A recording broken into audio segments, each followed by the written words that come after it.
रख हौसला, वो मंजर भी आएगा, प्यासे के पास चल के समंदर भी आएगा, थक कर ना बैठ है मंजिल के मुसाफिर, मंजिल भी मिलेगी और मिलने का मजा भी आएगा। हेलो एवरीवन, वेलकम टू अदा 24/7। आई एम योर एजुकेटर मेघना श्रीवास्तव।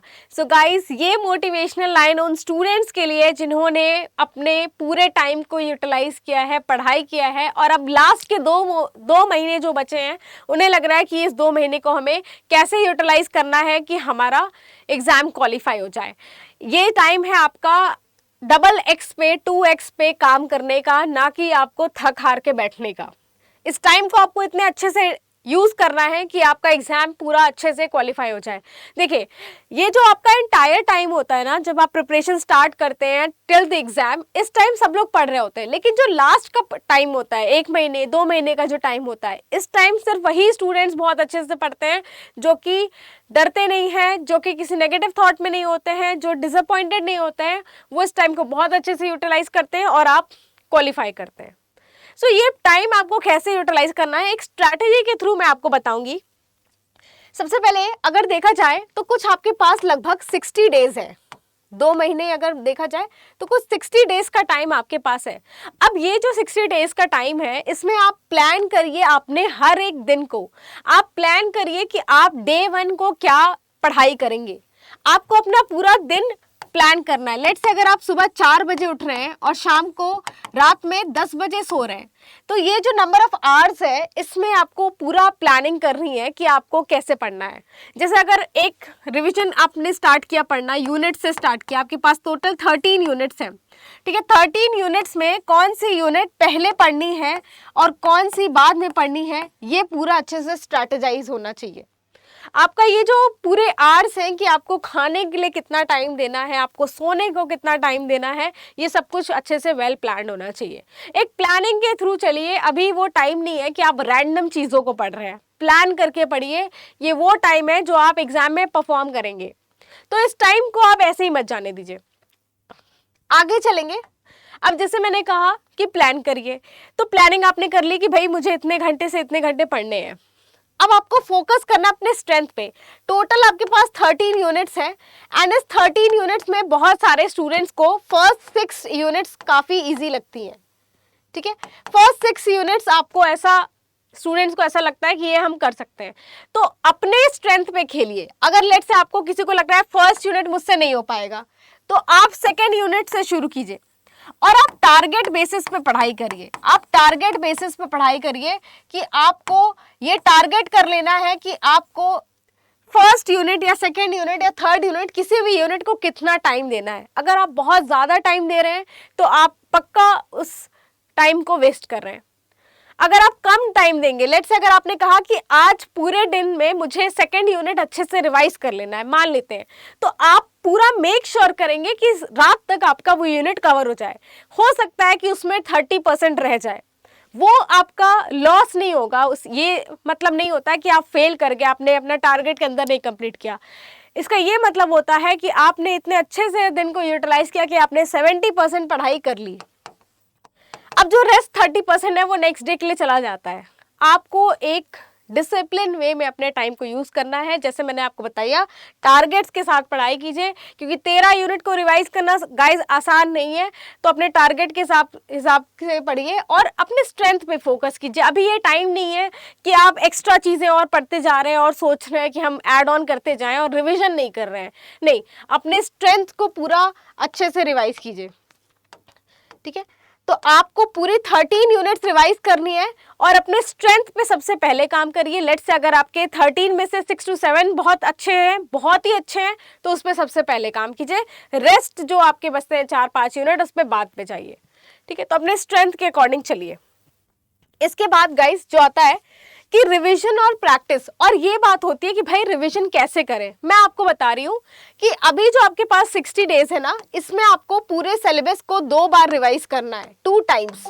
अब ये 2 टाइम्स में कितना टाइम किस यूनिट को देना है, ये आपको देखना है। ये जो 2 टाइम रिवीजन करना है ना, इसमें आप ये कर सकते हैं कि आप, एक होता है फास्ट रिवीजन और एक होता है स्लो रिवीजन।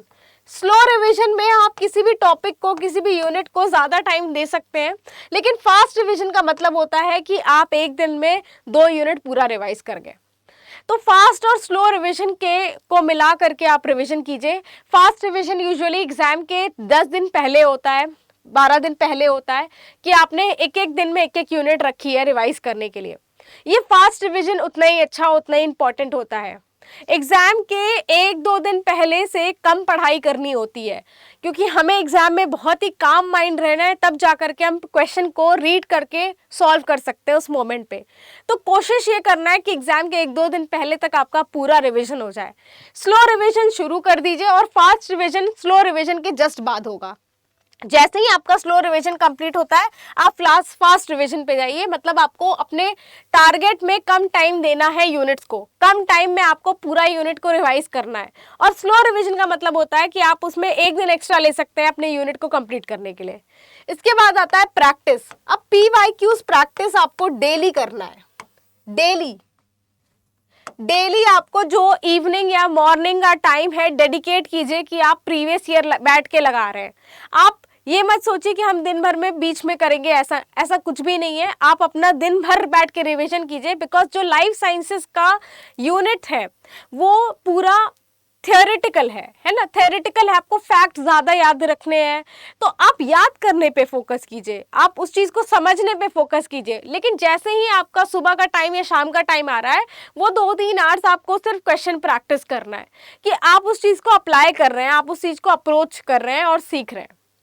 तो दोनों चीज़ों का आपको सही तरीके से पढ़ाई करनी है कि एक स्लो रिवीजन रखा, एक फास्ट रिवीजन रखा और अपने पूरे सिलेबस को कंप्लीट करिए। चलिए नेक्स्ट टॉपिक पे चलते हैं, रोल ऑफ पार्ट ए। भाई अगर अभी तक किसी ने पार्ट ए को नहीं टच किया है तो बहुत बड़ी गलती है। पार्ट ए के लिए अभी भी टाइम है और आप कोशिश कीजिए कि आप डेली पार्ट ए का 10 क्वेश्चंस देख रहे हैं प्रीवियस ईयर क्वेश्चन सीखना है आपको प्रीवियस ईयर क्वेश्चंस को। अगर किसी ने पार्ट ए का अभी तक शुरुआत नहीं की है तो शुरू कीजिए अपने उन क्वेश्चंस के साथ जो रीजनिंग के क्वेश्चंस हैं। गाइस रीजनिंग आप कर लेंगे, जिसकी मैथमेटिक्स वीक होती है वही पार्ट ए को नेग्लेक्ट करके रखा होता है। उन स्टूडेंट्स के लिए मैं बोलूंगी रीजनिंग से स्टार्ट कीजिए और प्रीवियस ईयर 10 क्वेश्चन, 10 डेज नहीं guys, 10 questions per day, 10 questions per day कीजिए, 10 questions per day previous year. 10 question पर डेज लगाइए, 60 डेज हैं आपके पास, आप सोच लीजिए कितने क्वेश्चंस लगा लोगे। तो आपके एग्जाम में, क्योंकि लाइफ साइंसेस वाले स्टूडेंट्स के लिए यूजुअली पार्ट ए एप्टीट्यूड का सेक्शन थोड़ा वीक होता है, अगर आप इतना भी करते हैं तो एग्जाम में आप 7 to 8 क्वेश्चंस बहुत इजीली सही कर लेंगे। और आप 7 to 8 क्वेश्चंस देख लीजिए कितने मार्क्स आपके 15 से 16 मार्क्स आप सही करके आ सकते हैं, जो कि बहुत अच्छा होता है, आपके स्कोर में ऐड हो जाता है। तो ये बिल्कुल पॉसिबल है। आप 10 questions per day previous year लगाइए, वो भी रीजनिंग से स्टार्ट कीजिए, उसके बाद मैथमेटिक्स पोर्शन पे जाइए, ये पॉसिबल है। इसके बाद आता है विच यूनिट्स आर मोस्ट इंपॉर्टेंट। मैं बता दे रही हूँ कि यूनिट 1 आपका है बायोकेमिस्ट्री, या फिर सीधे मैं यूनिट का नाम लिख दे रही हूँ गाइस, बायोकेमिस्ट्री बहुत इंपॉर्टेंट है। अगर लेट्स से बायोकेमिस्ट्री अभी तक नहीं की है, नहीं आता है बायोकेमिस्ट्री, तो बायोकेमिस्ट्री में जैसे जो बायो एनर्जेटिक्स या बायोमॉलिक्यूल्स का पार्ट है वो कर सकते हैं आप। इसके अलावा आप जो कैटालिसिस का पार्ट है वो कर सकते हैं। तो biochemistry is one of the important unit. Cell biology again scoring unit है, ये सब गाइस स्कोरिंग यूनिट है। इसके बाद है मॉलिक्यूलर बायोलॉजी, मोल बायो। इसके बाद है सेल सिग्नलिंग हो गया, सेल सिग्नलिंग, सेल कम्युनिकेशन। इसके बाद हो गया डेव बायो।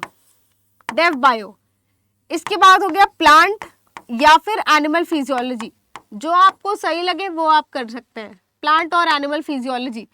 एंड बाकी यूनिट्स भी इक्वली इंपॉर्टेंट है। यूनिट 10 आपका इकोलॉजी एवोल्यूशन, स्कोरिंग यूनिट है गाइस, ये सारे स्कोरिंग यूनिट के नाम मैं यहाँ लिख रही हूँ, एवोल्यूशन, जिसके क्वेश्चंस आप गलत कम करेंगे।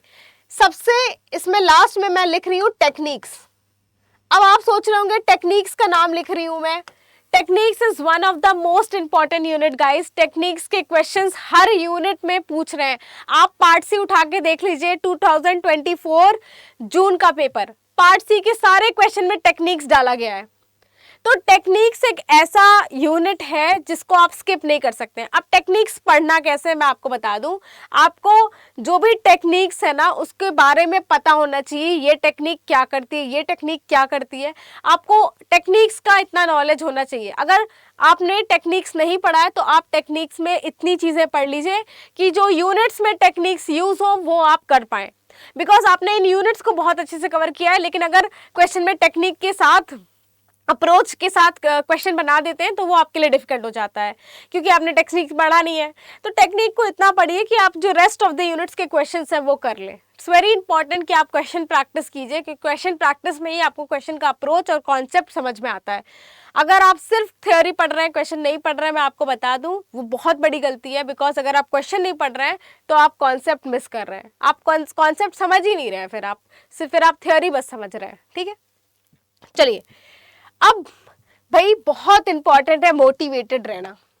आप सोच रहे होंगे कि आपको इतना ज़्यादा पढ़ना है, उसके बाद एग्ज़ाम देना है, तो सिर्फ आपको नहीं पढ़ना है, ये पूरे सारे स्टूडेंट्स पढ़ रहे हैं और सभी को एग्ज़ाम देना है। इक्वली डिफ़िकल्ट सभी के लिए है, तो आप अकेले नहीं है। इसीलिए मोटिवेशन, सेल्फ मोटिवेशन ले आइए।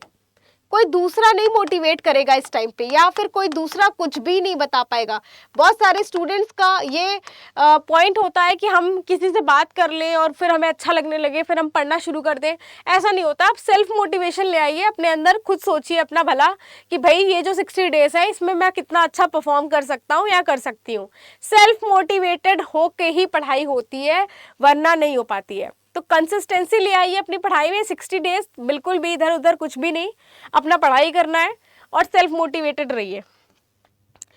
गाइस आपको मैं बता दूं, हम एक सीरीज शुरू कर रहे हैं जिसमें मैं आपको टॉपिक प्लस PYQs कवर करूंगी, और ये जो पूरा सेशन है ये लाइव जाएगा हमारे चैनल पे CSIR नेट अड्डा 24/7। अगर जिसने भी सब्सक्राइब नहीं किया है वो सब्सक्राइब कर ले। हम टॉपिक्स को समझेंगे, प्लस हम देखेंगे कि प्रीवियस ईयर कैसे अप्रोच करते हैं।